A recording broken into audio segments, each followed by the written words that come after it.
Zeyl'in ikinci parçası. Baştaki ayetin mucizane işaret ettikleri 9 tabaka berahine haşriyeye dair 9 makamdan birinci makam. Fesubhanallahi hine tumsune ve hine tusbihun ve lehul hamdu fis semavati vel ardı ve aşiyyen ve hine tuzhirun. Yuhricul hayye minel meyyiti ve yuhricul meyyite minel hayy ve yuhyil arda ba'de mevtiha ve kezalike tuhrecun. Olan, fıkradaki ferman-ı haşre dair, buradaki gösterdiği bürhan-ı bahiri ve hüccet-i katası beyan ve izah edilecek inşallah. Haşiye, o makam daha yazılmamış ve hayat meselesi haşre münasebeti için buraya girmiş. Fakat hayatın ahirinde kader rüknüne işareti pek ince ve derindir. Hayatın 28. hassasında beyan edilmiştir ki, hayat, İmanın 6 erkanına bakıp ispat ediyor. Onların tahakkukuna işaretler ediyor. Evet, madem bu kainatın en mühim neticesi ve mayesi ve hikmet-i hilkati hayattır, elbette o hakikat-ı âliye, bu fani, kısacık, noksan, elemli hayat-ı dünyeviyeye münhasır değildir. Belki, hayatın 29 hassası ile mahiyetinin azameti anlaşılan şecere-i hayatın gayesi, neticesi ve o şecerenin azametine layık meyvesi hayat-ı ebediyedir ve hayat-ı uhreviyedir ve taşıyla ve ağacıyla, toprağıyla hayattar olan dar-ı saadetteki hayattır.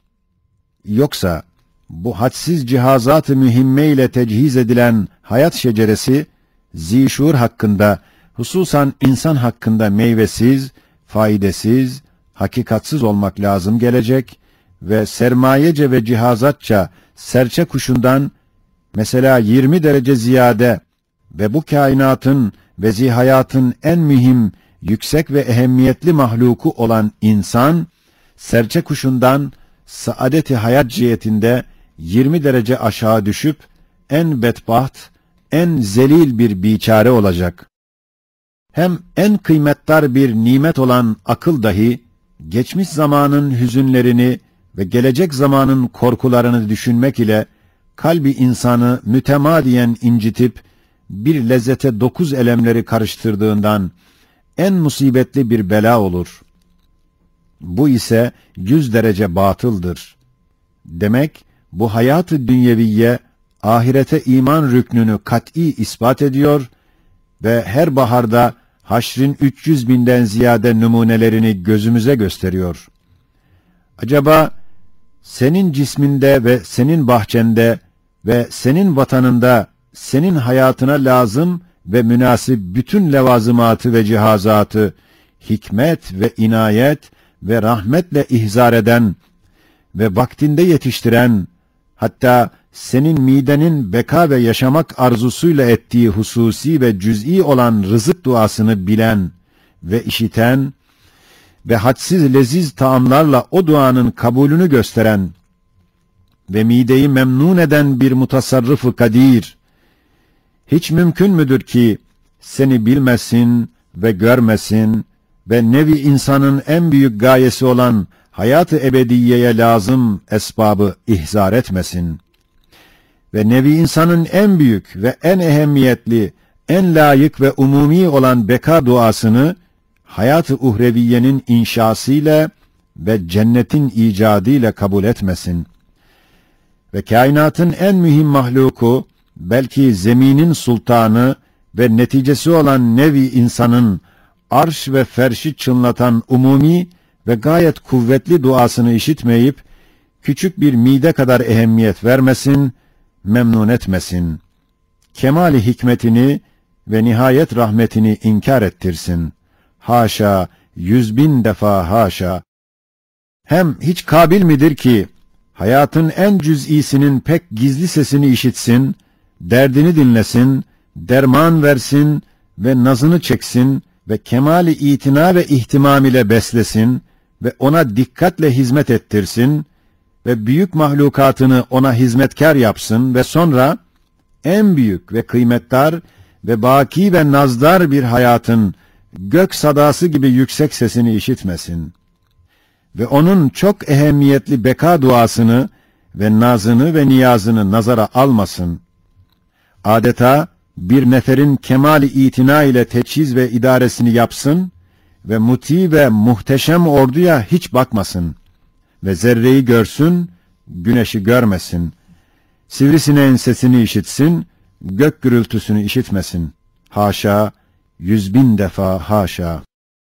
Hem hiçbir cihetle akıl kabul eder mi ki, hadsiz rahmetli, muhabbetli ve nihayet derecede şefkatli ve kendi sanatını çok sever ve kendini sevdirip ve kendini sevenleri ziyade sever bir zat-ı kadir-i hakim, en ziyade kendini seven ve sevimli ve sevilen ve saniyini fıtraten perestiş eden, hayatı ve hayatın zatı ve cevheri olan ruhu, mevti ebedi ile idam edip, kendinden o sevgili muhibbini ve habibini ebedi bir surette küstürsün, darılsın, dehşetli rencide ederek sır rahmetini ve nur muhabbetini inkar etsin ve ettirsin.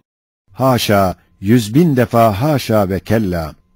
Bu kainatı cilvesiyle süslendiren bir cemali mutlak ve umum mahlukatı sevindiren bir rahmeti mutlaka, böyle hadsiz bir çirkinlikten ve kubh-u mutlaktan ve böyle bir zulm-ü mutlaktan, bir merhametsizlikten elbette nihayetsiz derece münezzehtir ve mukaddestir. Netice, madem dünyada hayat var, elbette insanlardan hayatın sırrını anlayanlar ve hayatını suistimal etmeyenler, dar-ı bekada ve cennet-i bakiyede hayat-ı bakiyeye mazhar olacaklardır. Âmennâ.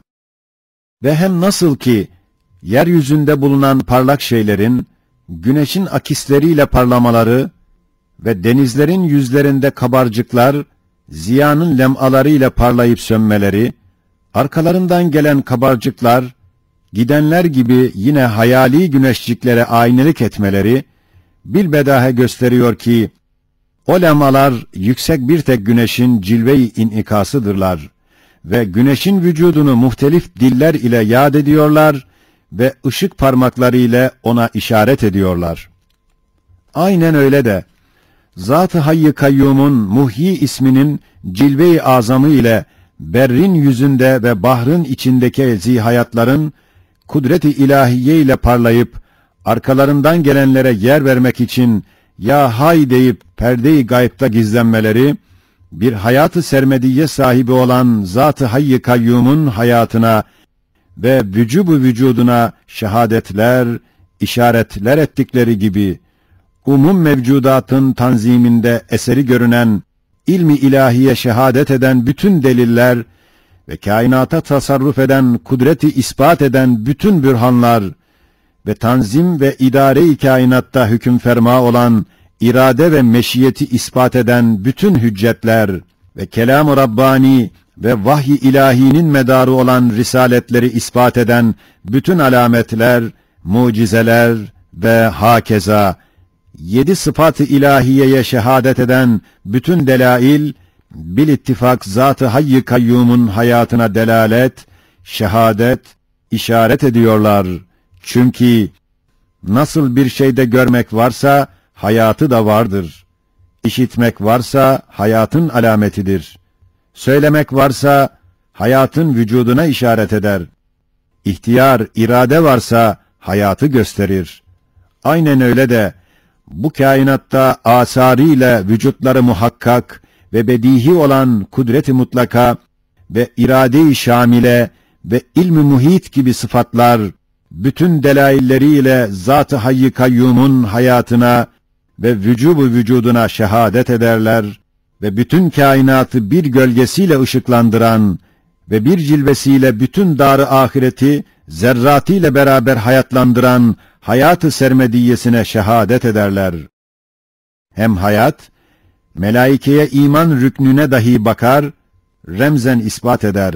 Çünkü madem kainatta en mühim netice hayattır ve en ziyade intişar eden ve kıymetdarlığı için nüshaları teksir edilen ve zemin misafirhanesini gelip geçen kafilelerle şenlendiren zihayatlardır ve madem küre-i arz bu kadar zihayatın enva ile dolmuş ve mütemadiyen zihayat envalarını tecdid ve teksir etmek hikmetiyle her vakit dolar boşanır ve en hasis ve çürümüş maddelerinde dahi kesretle zihayatlar halk edilerek bir mahşeri hüveynat oluyor ve madem hayatın süzülmüş en safi hülasası olan şuur ve akıl ve latif ve sabit cevheri olan ruh, küre-i arzda gayet kesretli bir surette halk olunuyorlar.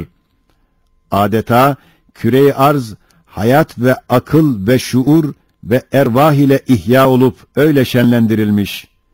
Elbette küre-i arzdan daha latif, daha nurani, daha büyük, daha ehemmiyetli olan ecram-ı semaviye, ölü, camit, hayatsız, şuursuz kalması imkan haricindedir. Demek gökleri, güneşleri, yıldızları şenlendirecek ve hayatlar vaziyetini verecek ve netice-i hilkat-ı semavatı gösterecek ve hitabat-ı sübhaniyeye mazhar olacak olan zi-şuur, zi-hayat ve semavata münasip sekeneler herhalde sırrı hayatla bulunuyorlar ki onlar da melaikelerdir. Hem hayatın sırrı mahiyeti peygamberlere iman rüknüne bakıp remzen ispat eder. Evet, madem kainat hayat için yaratılmış ve hayat dahi hayy-i kayyum-u ezeliğinin bir cilve-i azamıdır, bir nakş-ı ekmelidir, bir sanat-ı ecmelidir. Madem hayat-ı sermediye, Resullerin gönderilmesiyle ve kitapların indirilmesiyle kendini gösterir. Evet, eğer kitaplar ve peygamberler olmaz ise, o hayat-ı ezeliye bilinmez. Nasıl ki, bir adamın söylemesiyle diri ve hayattar olduğu anlaşılır. Öyle de, bu kainatın perdesi altında olan, alemi gaybın arkasında söyleyen, konuşan, emir ve nehyedip hitap eden bir zatın kelimatını, hitabatını gösterecek peygamberler ve nazil olan kitaplardır.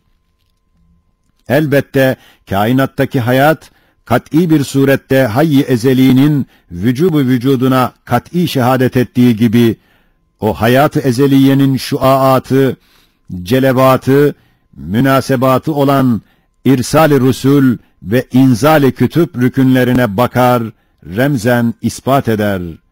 Ve bilhassa Risalet-i Muhammediye ve vahy-i Kur'ani, hayatın ruhu ve aklı hükmünde olduğundan, bu hayatın vücudu gibi hakkaniyetleri kat'idir denilebilir. Evet, nasıl ki hayat, bu kainattan süzülmüş bir hülasadır ve şuur ve his dahi, hayattan süzülmüş, hayatın bir hülasasıdır ve akıl dahi, şuurdan ve histen süzülmüş, şuurun bir hülasasıdır ve ruh dahi, hayatın halis ve safi bir cevheri ve sabit ve müstakil zatıdır. Öyle de, maddi ve manevi hayat-ı Muhammediye aleyhissalatu vesselam dahi, hayattan ve ruhu kainattan süzülmüş hülasatül hülasadır ve Risalet-i Muhammediye aleyhissalatu vesselam dahi, kainatın his ve şuur ve aklından süzülmüş en safi hülasasıdır. Belki maddi ve manevi hayat-ı Muhammediye aleyhissalatu vesselam, asarının şehadetiyle hayat-ı kainatın hayatıdır ve Risalet-i Muhammediye aleyhissalatu vesselam, şuur-u kainatın şuurudur ve nurudur. Ve vahy-i Kur'an dahi, hayattar hakaikinin şehadetiyle, hayat-ı kainatın ruhudur ve şuur-u kainatın aklıdır. Evet, evet, evet. Eğer kainattan Risalet-i Muhammediye'nin aleyhissalatu vesselam nuru çıksa, gitse, kainat vefat edecek. Eğer Kur'an gitse, kainat divane olacak ve küre-i arz kafasını, aklını kaybedecek. Belki şuursuz kalmış olan başını bir seyyareye çarpacak, bir kıyameti koparacak. Hem hayat, iman-ı bil kader rüknüne bakıyor. Remzen ispat eder. Çünkü madem hayat, alem-i şehadetin ziyasıdır ve istila ediyor ve vücudun neticesi ve gayesidir ve Halık-ı kainatın en cami aynesidir ve faaliyet-i Rabbaniye'nin en mükemmel enmuzeci ve fihristesidir. Temsilde hata olmasın, bir nevi programı hükmündedir. Elbette alemi gayb, yani mazi müstakbel, yani geçmiş ve gelecek mahlukatın hayat-ı maneviyeleri hükmünde olan intizam ve nizam ve malumiyet ve meşhudiyet ve taayyün ve evamiri tekviniyeyi imtisale müheyya bir vaziyette bulunmalarını sırrı hayat iktiza ediyor. Nasıl ki bir ağacın çekirdek aslisi ve kökü ve müntehasında ve meyvelerindeki çekirdekleri dahi aynen ağaç gibi bir nevi hayata mazhardırlar. Belki ağacın kavanini hayatiyesinden daha ince kavanini hayatı taşıyorlar. Hem nasıl ki bu hazır bahardan evvel geçmiş güzün bıraktığı tohumlar ve kökler, bu bahar gittikten sonra gelecek baharlarda bırakacağı çekirdekler, kökler, bu bahar gibi cilve-i hayatı taşıyorlar ve kavanini hayatiyeye tabidirler. Aynen öyle de şecere-i kainatın bütün dal ve budakları ile her birinin bir mazisi ve müstakbeli var. Geçmiş ve gelecek tavırlardan ve vaziyetlerinden müteşekkil bir silsilesi bulunur. Her nevi ve her cüz'ünün ilmi ilahiyede muhtelif tavırlar ile müteaddit vücutları bir silsile-i vücudu ilmi teşkil eder ve vücudu harici gibi vücudu ilmi dahi hayat-ı umumiyenin manevi bir cilvesine mazhardır ki mukadderat-ı hayatiye o manidar ve canlı elvah-ı kaderiyeden alınır. Evet, alemi gaybın bir nevi olan alemi ervah, aynı hayat ve maddi hayat ve hayatın cevherleri ve zatları olan ervah ile dolu olması, elbette mazi ve müstakbel denilen alemi gaybın bir diğer nevi de ve ikinci kısmı dahi cilve-i hayata mazhariyeti ister ve istilzam eder. Hem bir şeyin vücudu ilmisindeki intizamı ekmel ve manidar vaziyetleri ve canlı meyveleri, tavırları bir nevi hayat-ı maneviyeye mazhariyetini gösterir. Evet, hayat-ı ezeliye güneşinin ziyası olan bu meşhut cilve-i hayat, elbette yalnız bu alemi şehadete ve bu zamanı hazıra ve bu vücudu hariciye münhasır olamaz. Belki her bir alem, kabiliyetine göre o ziyanın cilvesine mazhardır ve kainat, bütün alemleriyle o cilveyle hayattar ve ziyadardır. Yoksa, nazar-ı dalaletin gördüğü gibi, muvakkat ve zahiri bir hayat altında her bir alem, büyük ve müthiş birer cenaze ve karanlıklı birer virane alem olacaktı. İşte, kadere ve kazaya iman rüknünün dahi geniş bir veçi de sırrı hayatla anlaşılıyor ve sabit oluyor. Yani, nasıl ki alemi şehadet ve mevcut hazır eşya, intizamlarıyla ve neticeleriyle hayattarlıkları görünüyor, öyle de, alemi gaybtan sayılan geçmiş ve gelecek mahlukatın dahi, manen hayattar bir vücudu manevileri ve ruhlu birer sübutu ilmileri vardır ki, levh-i kaza ve kader vasıtasıyla o manevi hayatın eseri, mukadderat namıyla görünür, tezahür eder.